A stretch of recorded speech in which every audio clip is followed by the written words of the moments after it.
if this still smells good. It was a porch voice. I just realized today how often I sit in my room and kind of talk to myself.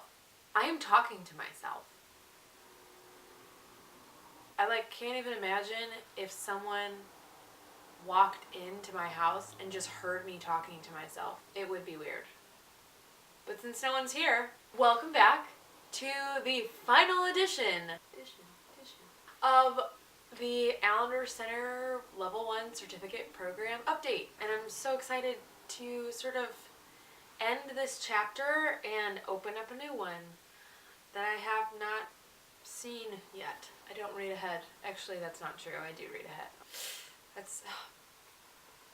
I didn't think it would take this long or this much work to do all these updates, but I'm glad I did.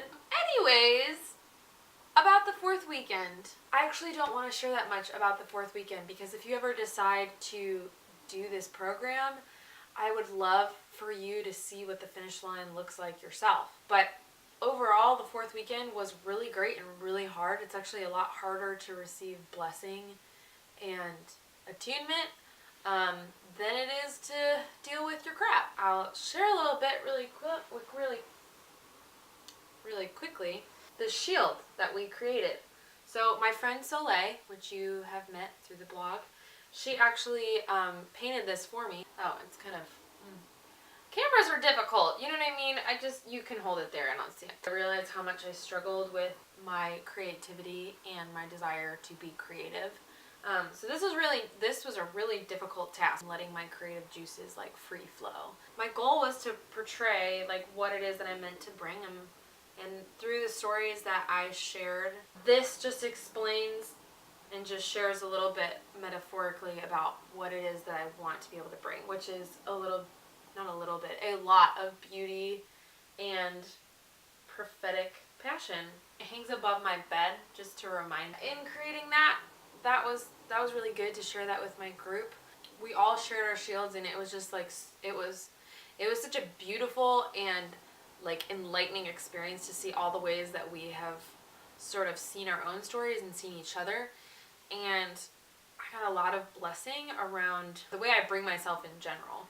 After that program ended, so on prior to that, obviously I had sort of made a commitment not to talk to the guy that I had broken up with in Chicago, and I can say his name now because we're dating. When Phil and I broke up in Chicago, we decided not to see each other, not to talk while I was in the program.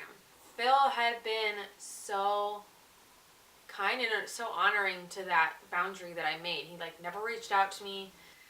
But leading up to the end, I was like, oh my gosh, I just want Phil to be here. And I just miss him. So there was a lot of anticipation, and then as the program was ending the last day, he texted me asking if he could call me the next day, and just that he was really proud of me and he was excited, but I want this day to be yours, and so can I call you tomorrow? And I was like, sure. Up to that point, I had been anticipating and thinking about every possible scenario. He called me the next day and told me that he was going to come see me, or he was going to fly me out to see him.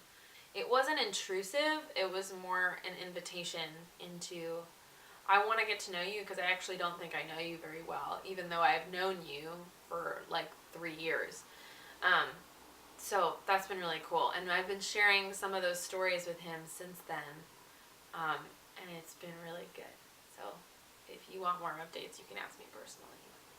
Leading up to the end of the program, I had so much anxiety about the program ending because I didn't want to just end the program and then not do anything at all. And I was really afraid of that. I think there's parts of me that still are a little afraid of that, but I have hope. But what I heard from God was, I want you to rest, and I want you to just reflect and to wait for me. It's the worst. I just hate transitions. I really hate them. And I also really love them because they're so exciting and I'm like, ooh, what's next? But what I do know about this next season, and kind of the only thing that I know about this next season, is that I really want to do the level 2 certificate. There's only, I think, 29 spots, and there's a lot of people that like want to get into this level 2 certificate program. So there's a chance that I might try to raise the money again because, man, oh man, it's been difficult. It's so expensive to live out here, and I just feel like I'm going constantly into debt. I am so anxious with thoughts about my entire life. The possibilities are endless.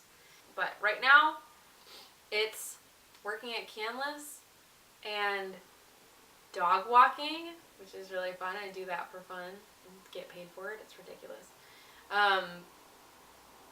And just figuring life out, trying to enjoy and rest.